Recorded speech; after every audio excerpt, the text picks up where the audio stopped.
Did you hear that? It just said recording in progress. Yes, I Hi, did. we are here. Everybody, I want you guys to welcome Coach Ray. He is here with me. We are on No Conditions, and we are going to talk about all crazy things. But before we do, I want you to plug, promote.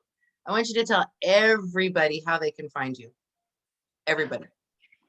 Well, thank you for having me. I make it easy and simple. You can find me on Coach Ray Z on Twitter, TikTok, Instagram, Facebook.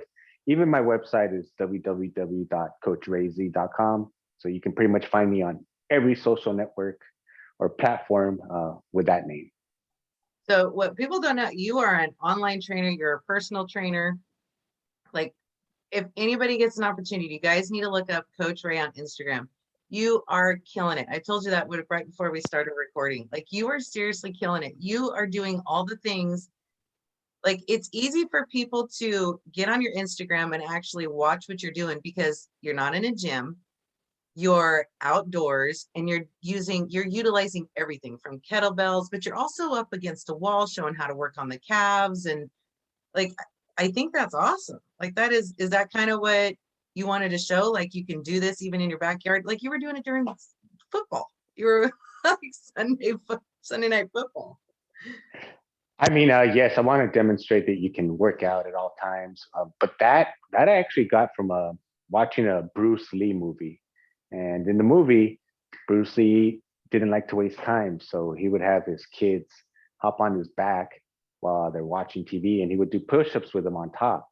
And I'm like, oh, that's cool. So he's always just finding a way to be productive and spend time with his family and not be at the same time like, oh, you can't watch TV. Because some people, I don't own a TV. Some people are not going to give up their television. So if you are going to keep binge watching Netflix for 8 hours a day, you might as well do something useful in that time. You don't have a TV? No, I gave it up like over 10 years ago. And at first I was going crazy and I'm like, I have all this extra time. And now I'm like, I have no extra time. How did I have so much time to just waste watching so much useless shit, like all these shows that don't even benefit me at all? I mean, every once in a while you watch the cooking channel and they show you how to cook something, but you just end up getting hungry and buying food.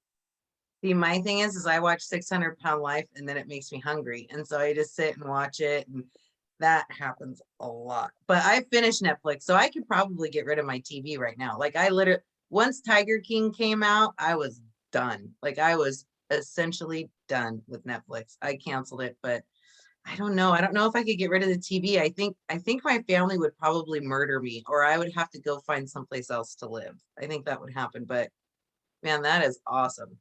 So the personal training and then the online, like during the quarantine, was that kind of like brought up, or were you like, oh, let's kind of do this, let's work another avenue? Well, before the quarantine, I was working at a bank. I worked at a bank for 10 years. I was in a treasury management. But before that, even before I started working at the bank, I've always been active. Working out is like my major passion in sports. And I was already unhappy prior to COVID. I was already kind of thinking what a lot of people were thinking is this shit paying job worth me staying here, the stress.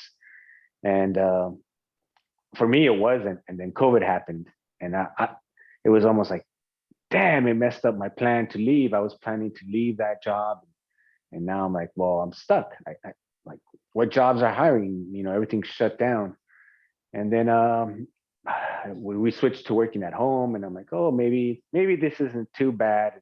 For a couple of weeks it wasn't, and then you know the I got Netflix. I was bored, so I got Netflix, and I watched a documentary, and it was called Dirty Money, and Dirty Money was all about my old job, and that Yes. just reinforced that I did not want to work for that company. And I looked for a job at a gym, and I knew I was gonna give up my weekends and a nice amount of money, months of vacation, and be working odd hours. But I wanted to help people work out. It's been such a big life changer for me. So I got a job at a UFC gym, and I started my first day, and then I got laid off for the second wave of COVID. And then, you know, prior to this as well, people be like, well, he's just some guy who likes working out. But I've completed 54 marathons, earned my blue belt in jiu-jitsu, have a kettlebell certification, US track and field running coach level 1. And I just took my NLP practitioner course 4-day. I still studying to take the test. And then I took my RRCA running coach certification as well, still working on the test. So I'll have those coming up as well. Always, trying to learn, trying to better myself. And I've worked at like 4 major gyms as well as an MMA gym. So fitness has just been a huge part of me. And one thing that I learned is everything's going online, and I could definitely reach more people going online. So I kind of switched it from, as much as I want to, is it better to help out a couple people, 10 people, or is it better to help out thousands? And the online is something that I started doing because of that. Like I had to change my mindset a bit because it has to be in person, but I can definitely reach more people online. If you go to my website, I really just have one mobility class, which I would teach personally, and then a consultation, because really everything I like to do is customized. We're all have different bodies, different injuries, different diets. I don't really believe in a one size fits all. So that's what I'm trying to do with the online fitness right now. And also too, you can really, know what you're dealing with. You have injuries as well, correct? Well, no, I've actually, I've had injuries like in jiu-jitsu where I've had stitches, Yeah. but But like as far as your knees? no, No? that's the great thing about it. 15 years of running, no knee pain, but I do train with they're called ATG, which is the knees over toes. And he Yes. had multiple knee surgeries. And with a combination of all the different, training that I've learned, from basketball training to jujitsu, with the ATG, it's basically hitting all the parts that you normally wouldn't hit, like your tibialis, your soleus, really hard places to reach on your feet because of our shoes and our sitting down most of the time. It really makes it weak. And then we start to get issues. Oh yeah. Well, I do know, like I going back to the quarantine, everybody that especially all of my girlfriends, the hard thing is that during that time we were all together. Like all of our family was together. There was nothing to do except sit, watch TV, and eat. Never in a million years did we think, let's just go outside and let's get some kettlebells. We didn't order kettlebells off of the internet. We ordered, like the Bean Boozled, the messed up jelly beans, or like we were finding all these things. And then whenever it was time to go back to work, literally our pants looked like a busted can of biscuits. So everybody that I talked to, they're like, man, I just can't do this. I just can't do this. I gained so much quarantine weight. Like that is literally all that I hear.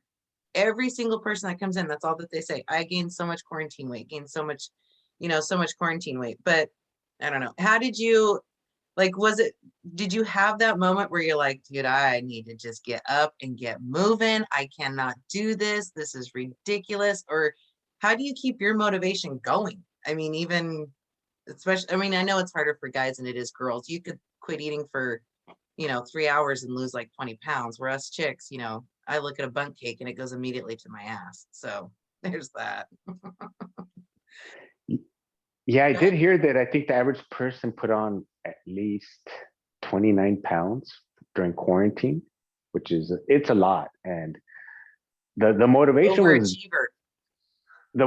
was always there for me, but uh, like pretty much from what I saw on the news, consumption online was going up. Like you were saying, everybody was just buying things. People were just buying tops, not pants, because a lot of what is it, Zoom videos. So Yes. a lot, and alcohol too. And I would say I did have to check myself when it came to alcohol during COVID, because it was just too easy. Like, oh, it's 12 o'clock and it's stressful at work, and why not? And from what I could see, the sales I wasn't the only one. So there was a time where I'm like, you know what, you're in isolation, but you don't have to drink every day. Yeah. And I you have to check yourself and just be mindful of what you're doing, and in the long run, is it gonna hurt you more or benefit you? I'm not saying don't do it, because I truly believe in balance, and Mhm. uh, that you should be able to do everything, not just be all strict. You should be able to drink your beer and enjoy your fattening food.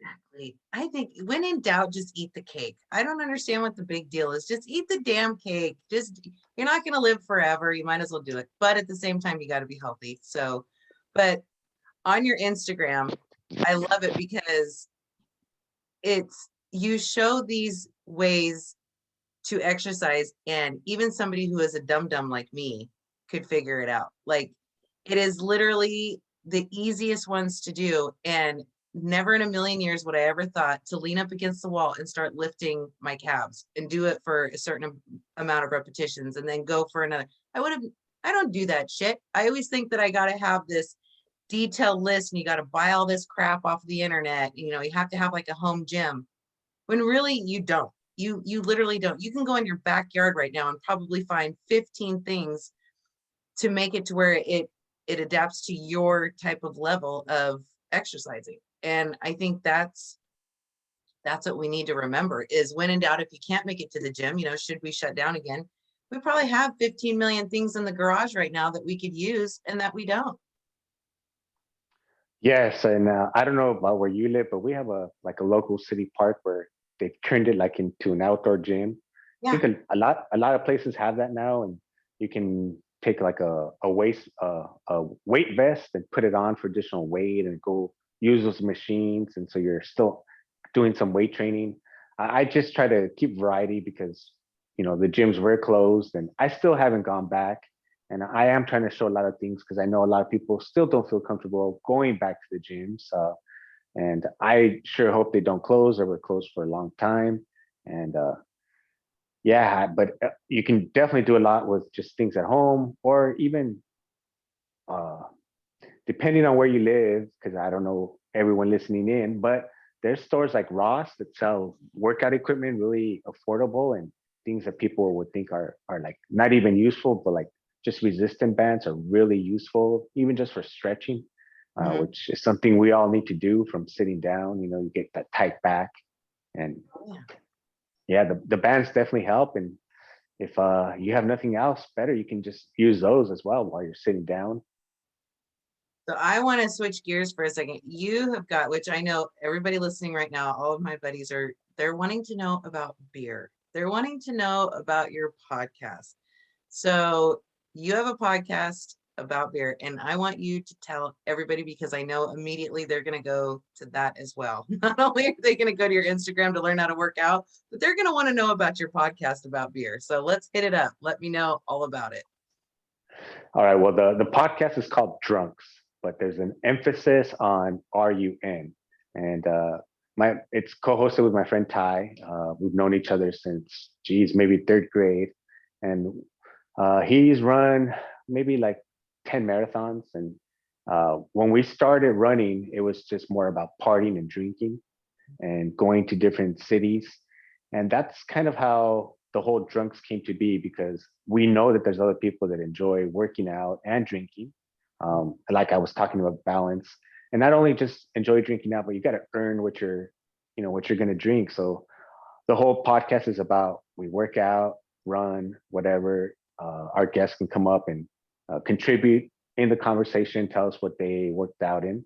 And then also we let them know ahead of time what beer we're going to be drinking. So if it's local, they can go out and buy it. This Monday, our show is live on Fireside, which is a new app for ISO. For now, it'll be available to everywhere. But in the meantime, if you go just to my bio, you can find it on there, and you don't have to have an ISO to watch it.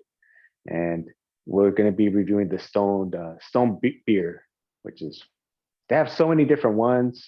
We try, and you've never heard of that one? No. No. Well, to me, I've just kind of recalling, they were like one of the first ones to do like IPAs and really strong beers, like the Arrogant Bastards and all those. Never I'm had from those? a one Taco Bell town. I only have 3 stoplights. You got to remember, if it's not Keystone, we don't probably drink it. But I can guarantee you after this, those arrogant bastards, their market is going to go up. Amazon is going to be busy here in this town, let me tell you. Well, how's the IPA like culture where you live in? I don't even know. I People literally, don't really drink. Is there IPA breweries, or are they still kind of drinking so the normal like Budweiser, Coors? so we have Sierra Nevada, which is in Chico, which is 30 miles away from me, Sierra Nevada. And then we also have a new one. It's called Farmers Brewery, which I went and they do flats, or not flats, but what is that where they have little shot glasses in them where you can Oh, tasters. yeah. And some of them, I'm not gonna lie, smelled like like a dirty sock, but the other ones, I will say they did taste, they did smell pretty good. I didn't taste them personally. I had the cheese tray. So everyone was getting hammered. I was the DD. So that's what happened. And the next morning, which I thought was fair. I mean, I literally ate everybody's cheese. So the next morning they were hungover and I couldn't poop. So there was that. I mean, it was a good balance. I mean, we balanced out each other, but no, Farmers is located in Princeton, and it's awesome. You go there and they have a ton of stuff there. So they have all different kinds. I think they're IPAs. I don't know. Yeah, I'm assuming the sock smell you're referring to is the hoppiness of the beer. That's what they And say. Yes. the Sierra Nevada, I've had those beers. They're good. I think they're IPA. One of them is called the Torpedo, which is Yes. it's pretty good and strong actually. We actually have one in our fridge right now, believe it or not. We have the Torpedo, we have wheat, and we have another one I can't remember. My husband is a Guinness lover. He loves Guinness. He calls it mother's milk. Or you go and get black and tans. He loves that, which to me, it's like not my bag of chips, but it's his.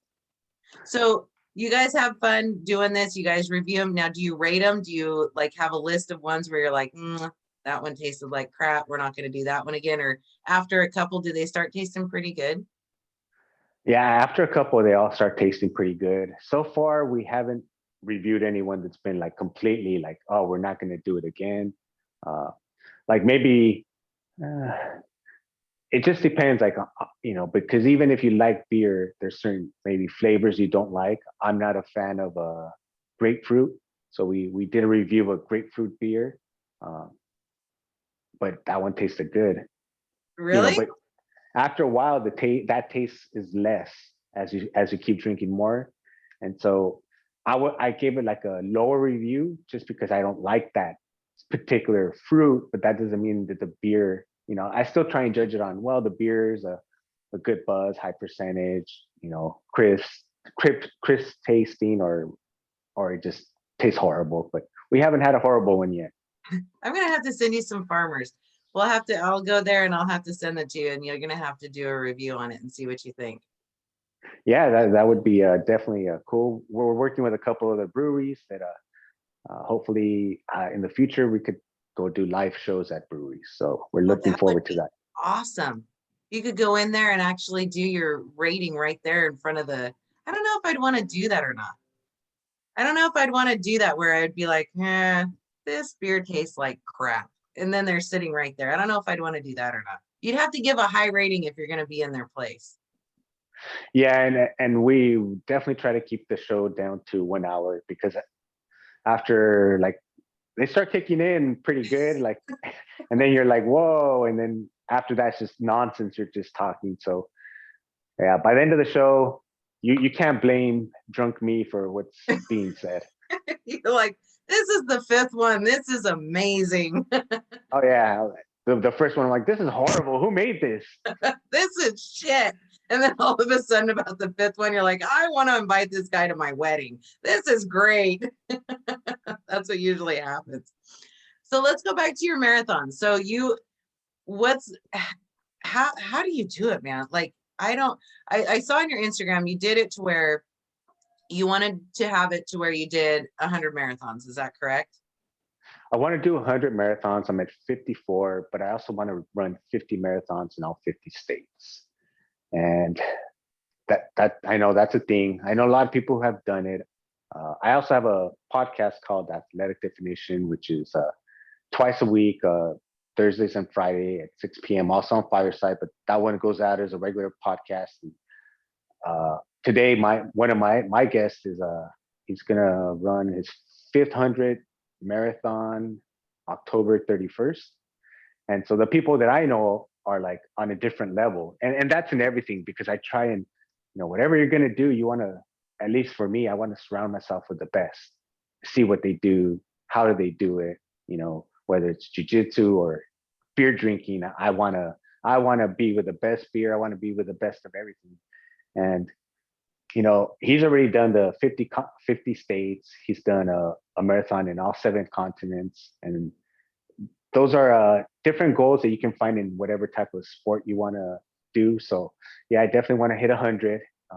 But I might slow it down. Well, because of the COVID, it already slowed down. I was on a faster pace. But besides that, I might slow it down so I can hit the 50 states at the same time. Mm-hmm. Now, do you follow David Goggins and all them on Instagram? Oh, I do. I've been following Goggins Yeah. before he was a household name, I would say. That guy literally is a beast. I have never in my life, like I mean, you can almost see it whenever his tank gets empty. And then all of a sudden he's just, blah, and he just takes off and then it just fills right back up. And he's like, not in this house, not in this house. You're in my house. And he just takes off. I have never seen anything like that in my life. That guy is an absolute freaking monster. Absolute monster. He's fantastic. Oh yeah, huge fan of Goggins. One of my motivations as well.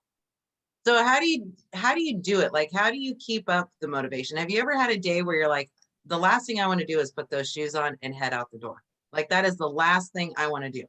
Like, have you ever had those days where consecutively where you just thought, I'm not going to do this, I'm not going to do that? Even before COVID, you kind of have to have that mindset of, I'm better than this. And do you think that somebody like me who maybe wants to do it, is it something that you can't necessarily just put your shoes on and run out, but can you do that? I would say that's probably the most difficult thing in anything you want to do. Let's say you're still working out at a gym. A lot of times the most difficult thing is to leave the door to get to the gym.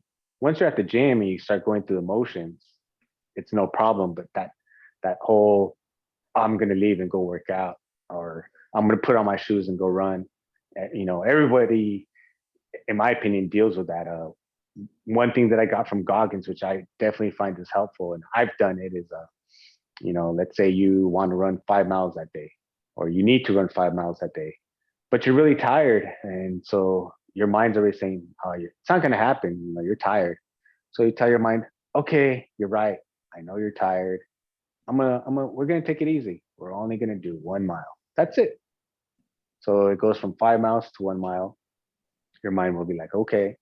You start running. Once you hit that mile, you're already warm. The endorphins are going. There's no way you're going to just stop. You can just tell yourself, oh, you're warm. It's 1 more. So now you're playing with your mind the way it plays with you. Like, don't go out the door. It's better to stay home. It's better not to do nothing. But now you're taking control of it by the things that you're saying to your mind and the way you're saying it. And, sometimes it would be like I would get home and I'm like, oh, it's a hot summer day and I want to drink a beer, but I still need to go run. So I'm not going to let that stop me. I'll drink my beer and then go for a run. So whatever you have to do to get yourself motivated or going. Like today on my Instagram, I posted Kobe Bryant talking about how he would listen to the Halloween theme song over and over again because it's just that mask of Halloween, that no emotion, and he would do it before a game. So anything you can do to hype yourself up, it'll be different for everybody. And if you don't have anything, you can start kind of finding little things like how Goggins did it with his mind about the running. I think you hit on it too a while back where we were talking and you said, you got to earn it. Like, I think that's, so I started keto a while ago. I don't know how you feel about that. There's a lot of people that whenever I tell them I'm on keto, all of a sudden it's like, oh God, can't do that. That's bad for you. But it was, you have to earn your food. You have to earn your beer or whatever it is that you like. You know, it shouldn't come so easily to you. I mean, you got to think about it. Our ancestors, for crying out loud, if they were hungry, they had to go out and shoot a rabbit, and then they had to wait to skin it, and then, you know, have the old lady put it in the pot. So, I mean, all of these things, and I learned, you know, with I have to cook everything. Everything has to be cooked. You have to use fresh vegetables, you have to use fresh fruit, and it's not easy. And everything that is worth it isn't easy, and it shouldn't be. It really shouldn't be. You shouldn't have to have all this shit like that. It shouldn't be like that, you know. And no wonder we have shows like My 600-Pound Life. You know, I I was a good girl today, I deserve that piece of cake, or I deserve this, you know. Have you is what I'm saying make sense? No, it does. I haven't heard of that show, but I definitely agree with that. You definitely have to earn it, and you know these luxuries are great, and who doesn't enjoy them? But you know, every once in a while, like if you go camping, or anyone listening go camping, and you come back home to hot running water and a bathtub, and just from a few days being out in nature, which I love as well. But then you come back to a bed, and then you can appreciate those things that we're taking for granted so much. But at the same time, we're also taking advantage. Like if you do what you're supposed to do, that doesn't necessarily mean you have to have cake every day. You know, like we think back to back in the day, we're eating better than most kings did, or Mhm. because there was no processed sugar, there was no refrigeration. Like the buffets we walk into is better than any pharaoh or king or queen what they had. So we're spoiled, and we need to recognize that so that we can get some sort of self control. Because working out is one thing, but the eating is the most difficult thing. And like you were saying, it shouldn't be that easy. And I'm I don't really think bad of any diet, because with any diet, even keto, you can eat bad quality keto or good quality keto. And so it really depends on the individual. Good, better, best is what they say. Is this good? Is this better? Or is this best for your diet? And I look at the lemon meringue pie and I say, this may not be the best, may not be, better than most, but it's good. And I'm going to sit and eat it and sit and cry and watch My 600-Pound Life with a spoon. And that's what I, no, just kidding. I don't do that. I wish I could, but I I'm can't. gonna have to watch that show now. I have not Holy seen. crap. It is a wormhole. I am not telling you. You go down it. It's just like TikTok. You watch it and you think I'm only gonna watch one episode. And it's like Hoarders, like I watch Hoarders to make myself feel better about, the couple dishes that are in my sink. It's the same thing on 600-Pound Life. You get on there, man, and there are just people, you're just like, holy, how did it get to that? Like, how did it morph into this? Because I mean, most of them can't move, so somebody has to be bringing them food. Like somebody has to be, which now they have DoorDash, which I'm sure you could have McDonald's set on your front porch. That was one thing that was invented that sometimes I think is best that it wasn't, but that's just my opinion. That's my business. But yeah, you get on there and it's just crazy how people, I mean, that is literally like they should have a shirt that says zero shits. I give zero shits. Don't care. Like that's I'm letting it go to Jesus. I don't care. It's crazy. You need to watch it.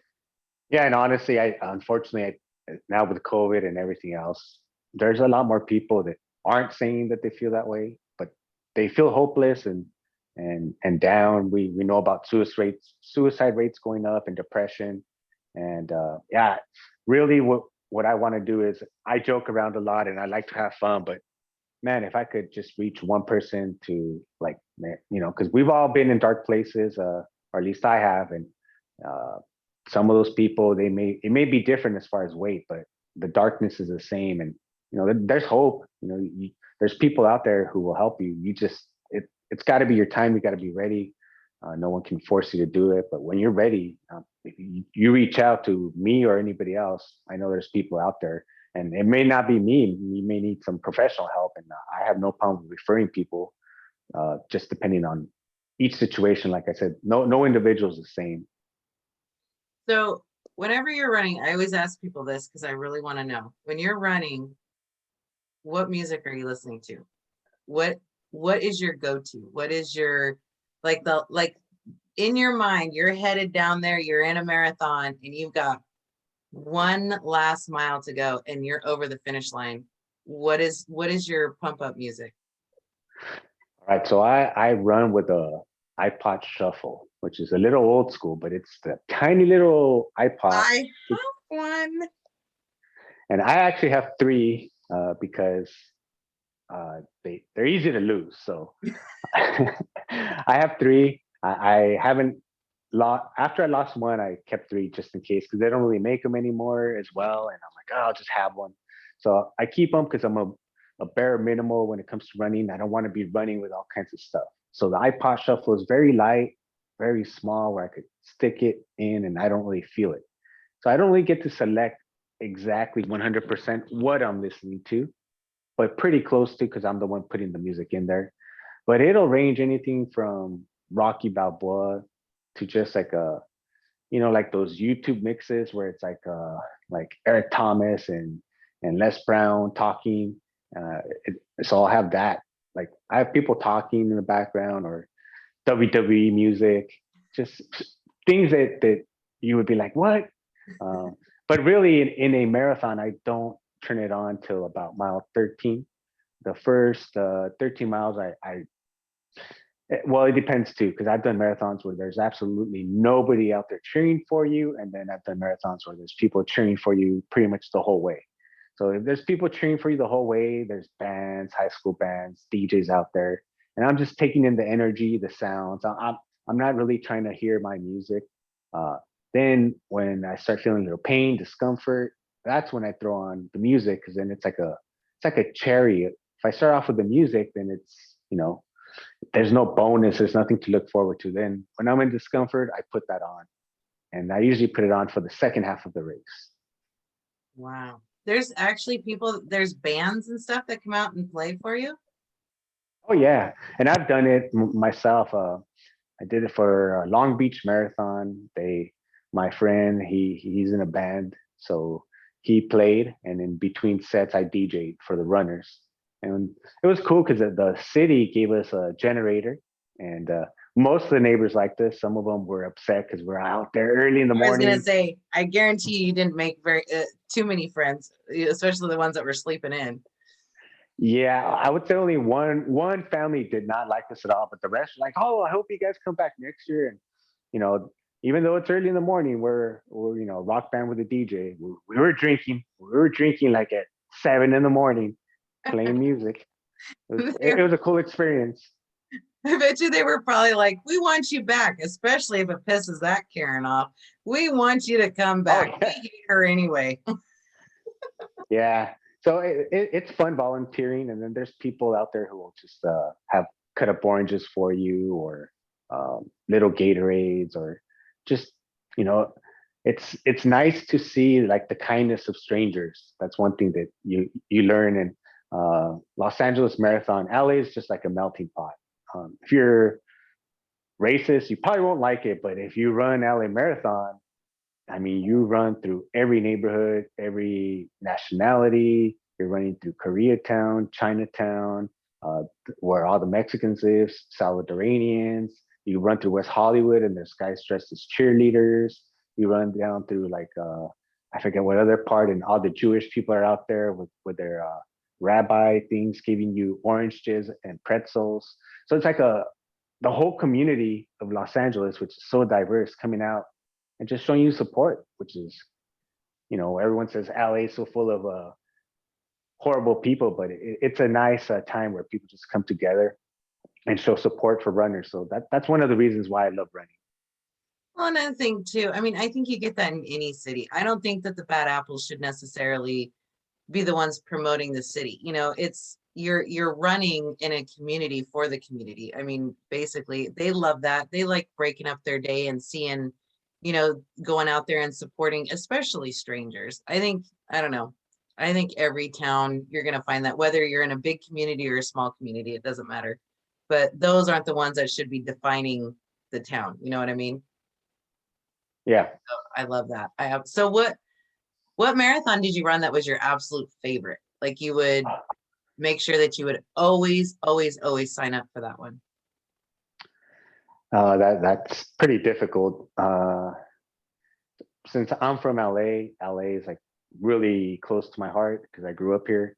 So this year will be my 15th consecutive year running Los Angeles Marathon. I probably don't plan to stop that one until I'm dead, basically. Um, there was Sedona Marathon, which no longer exists. They just have a half marathon now, but Mm-hmm. it's just so beautiful in Sedona. And since I got to run it the last year, that one's kind of special to me as well.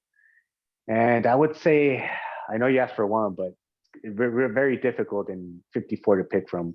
The last one, and it's really three, is a Lake Tahoe triple marathon. It's 3 marathons in 3 days. And I got to run around the Lake Tahoe, which the elevation was very brutal, about 9,000 feet. Not used to that. It was cold, like 17 degrees, Oh yeah. but it was beautiful, and it was like the most difficult thing I had done to that point. Uh, and so it's very special to me because the first day I was like, I don't even know if I could do it. And then after you do that one, you're like, okay, 2 more to go. I think I can do it. And yeah, that'll always be a good memory for me right there. And it's so beautiful. I was going to go this year. I was going to attempt it again. But with COVID and the fires in Lake Tahoe, they had to switch the date. So now it'll be October 31st, and I can't make that date. So I have pushed it back to 2022 when I go back to Lake Tahoe. Oh, fantastic. So is that the one that you really want to go? What, because you said that you want to do it in every single state. What is one state where you're like, I am going to get that one? That is my unicorn. I'm going to go after that one. Well, in running, there's I think like maybe 7 major like marathons that most people want to hit. Boston, I would say, is Mhm. one. That's like the Super Bowl in running, and you have Yes. to There's 2 ways to get there. One is you have a lot of money and you give it to charity, or you raise a lot of money for charity, and then you get an entrance. Hmm. And the other way is to qualify. And ever since the Boston bombing, it's actually become more difficult because, in a strange way, the popularity of running grew. And let's say before you have to run 3 hours and 30 minutes to qualify, and most people were turning in their times at 3 hours, 29 minutes. Well, now they have more participants trying to qualify. So now your time, even though the cutoff for them is 3:30, everyone's submitting like 3:28s. So you actually have to go lower than what they're asking you. And then New York Marathon is another one. Uh, that one is a lottery. So I have not been able to enter. Well, I've entered it plenty of times, just not been selected to run it. Hmm. Never, never been to New York, and I would like to run and drink a beer in all 4 boroughs because I heard about some runners that do that over there. So I'm like, Hmm. oh, I want to go to New York and run and drink beer on all 4 boroughs. I think that would be pretty cool. And Chicago's another one. That one had like 40,000 runners usually. It's Cannot even large. fathom. Like I literally cannot fathom that many people. Like that would blow my mind. I don't think I'd be able to handle it. Well, for non-runners who haven't done that, what they do is they put them in waves, so they don't release everybody at the same time, because that would be really, even when they release like 20,000 people at the same time, it's like a little madhouse for a while. Uh, but yeah, with 40,000 people, like the London Marathon, which is huge, uh, those one Tokyo, Japan, those they have to let them in waves. Even in Las Vegas, I've done that one, which was a horrible idea, too much drinking. um, but yeah, Las Vegas, I mean, that marathon now is at nighttime. It started off in the morning, so it transitioned through the years, and I I literally got back into my hotel like at 4:59, and the alarm went off at 5 in the morning to get up and go run. And you're running in the desert, which is, it was around December time, really cold. so many Oh, participants that you could wait up to an hour, even though let's say the race starts at 7, 10 in the morning.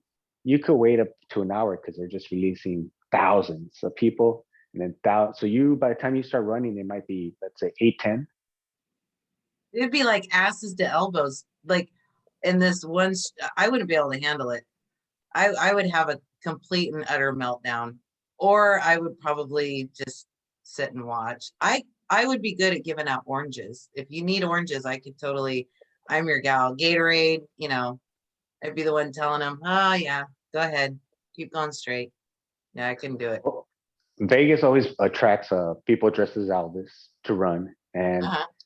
uh, what is it? Paris. They have the Eiffel Tower outside on the strip. They do a run by wedding, so they actually have a priest, and runners are guys and women are dressed up like in t-shirts, like as gowns, and they run by, and they get married, and then they keep running, Are and they you do it every serious? year. Yeah, they do it I've every year. never heard of that.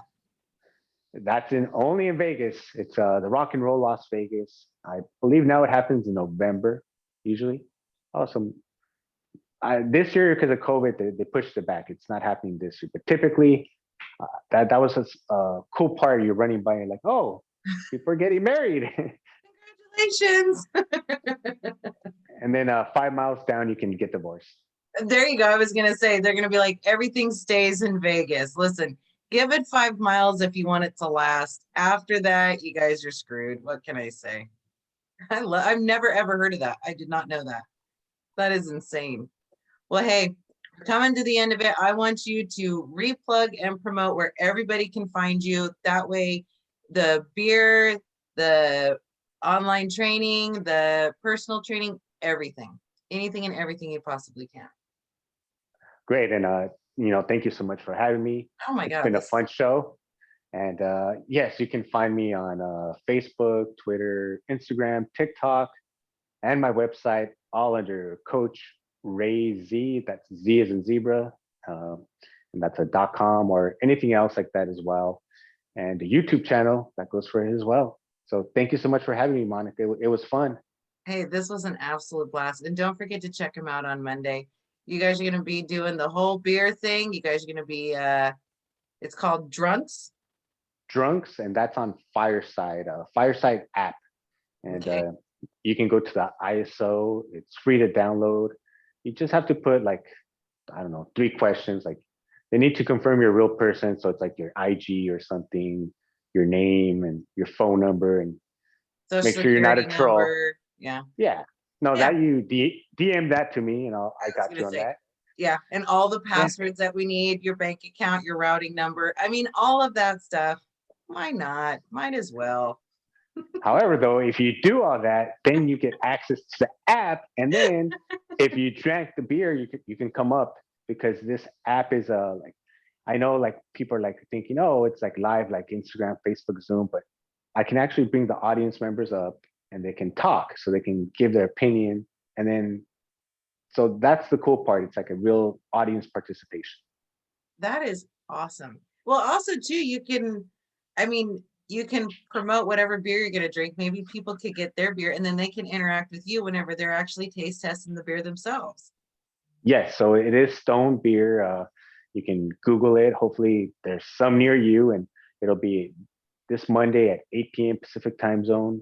Uh, it'll be interesting because the Los Angeles Raiders will be playing the Las Vegas. Did I say Los Angeles Raiders? Los Angeles Chargers will be playing the Las Vegas Raiders. And my friend, my co-host, is a big Raider fan, so he's going to be distracted. So it'll be an interesting show. Well, I can guarantee you if he's a Raider fan, I bet you he's probably cried in his beer several times. Other than whenever those guys played my Ravens, I was very upset about that. Oh, that was a tough game. That was crap. That's the first time I ever called my TV a dick. But hey, it happens. It totally happens. Well, hey, Ray, thank you so much for coming on. Everybody, don't forget to check him out. And also too, don't forget to like and subscribe to this page so that we guys never miss out on another episode of No Conditions ever again. You guys can find us on Facebook. You guys can find us on Instagram and YouTube. You guys have any questions or you guys want to reach out and get in touch with him, check him out on all social media. And also too, You guys can always get a hold of me at noconditions2020@gmail.com. I am also live with Steve Appel for Steve and Monica Show every Tuesday and Thursday, live on Facebook, straight up at noon. You guys take care.